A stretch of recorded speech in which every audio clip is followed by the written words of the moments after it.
If you're tired of endlessly searching for new offline games, don't worry, today I've got you covered. Here are 15 new offline games that you can check out on your mobile. Whether you're into racing, puzzles, horror, or just need something to kill time, there's definitely something here for everyone. Let's dive right in.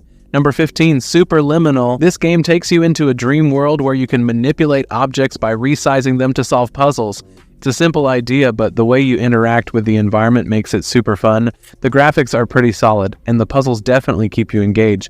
But I did notice one annoying glitch. Every time you interact with an object, a hint pops up that covers half the screen. That can get frustrating, but honestly, the creative puzzles make it worth the try, especially if you enjoy thinking outside the box.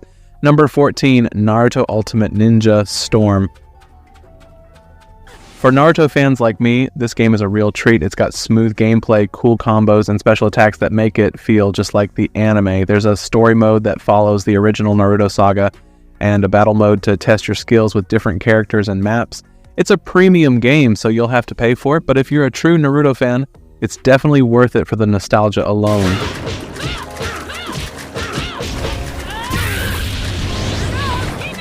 Number 13, Halls of Torment.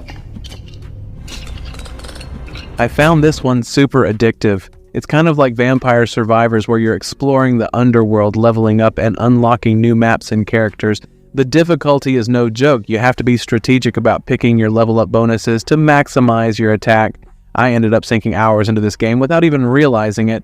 If you like a challenge, you'll probably get hooked too. Number 12, Midnight Girl. This is a point-and-click adventure game that kind of reminds me of the Silent Age. You're solving puzzles and figuring out how objects help you progress through the story. You get a 10-minute demo for free, but you'll have to buy the full game after that. If you're into puzzle-solving games with a bit of mystery, it's definitely worth checking out.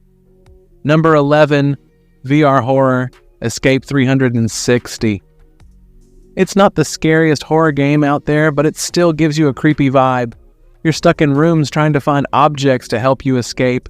The ghost looks a bit cartoony, but the sound effects really add to the jump scares. Plus, there's VR support if you want to make things even more intense. I wouldn't say it's the best horror game ever, but it's fun enough if you're looking for something to pass the time. Number 10, Granny 2 Horror Multiplayer.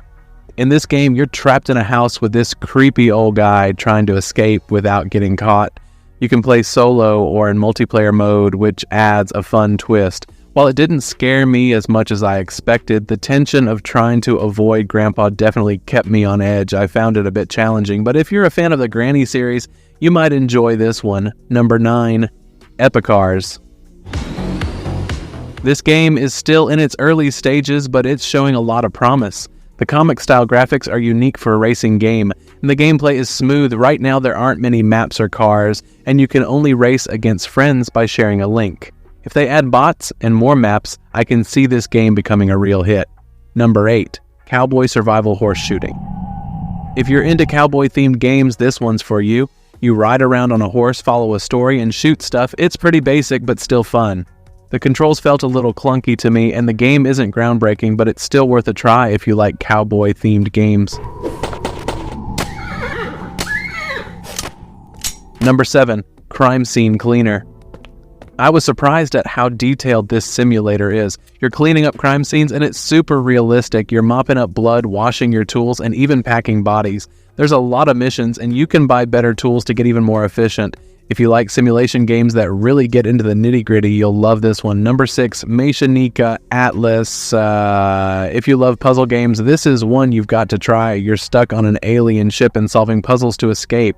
The graphics are really smooth and the puzzles are well thought out. It reminds me a lot of the Room series, so if you're into 3D puzzle games like I am, this is one you should definitely check out. Number 5, The Fall 2. This is another zombie survival game, and if you played the first Fall game, you'll feel right at home. It's first person, and you're trying to survive in a semi-open world, scavenging for resources and avoiding zombies. It doesn't have much of a story, but it's still a solid survival game if you're into that genre. Number 4, Ship Graveyard Simulator. This game is all about dismantling ships piece by piece. It's surprisingly fun and offers some decent challenges as you unlock more ships. The graphics are pretty good for a simulator, but the controls can be a bit awkward at times. If you enjoy unique sim games, I'd say give it a shot. Number 3, Real Car Racing Set Sim. If you're looking for a lightweight racing game, this one's got you covered. It's like a mix of Asphalt 9 but more casual. The graphics are decent and there's a good selection of cars. It's perfect if you just want to race without too much complexity. Number 2, Car Parking Multiplayer 2. This game is awesome if you love car games with tons of customization options. You can buy, upgrade, and modify a bunch of cars, and the open world lets you just drive around and chill. The controls are smooth, and there are different game modes like drag racing and parking challenges. Is definitely a game I find myself coming back to often. Number 1, Maid of Sker. This horror game nails the creepy mansion atmosphere, the voice acting is really good, and the background music adds to the tension. I will say the game can get a bit choppy unless you lower the graphics, but the scares are top-notch even without a ghost jumping out at you. It's all about the eerie vibe, and if you're into horror games, this one's worth a try. Oh God, please no! No, don't do this! Whatever you want, And that's the list of offline games I found. Let me know in the comments if I missed any games and tell me which ones you're excited to try. Don't forget to like, subscribe, and share. Catch you in the next one.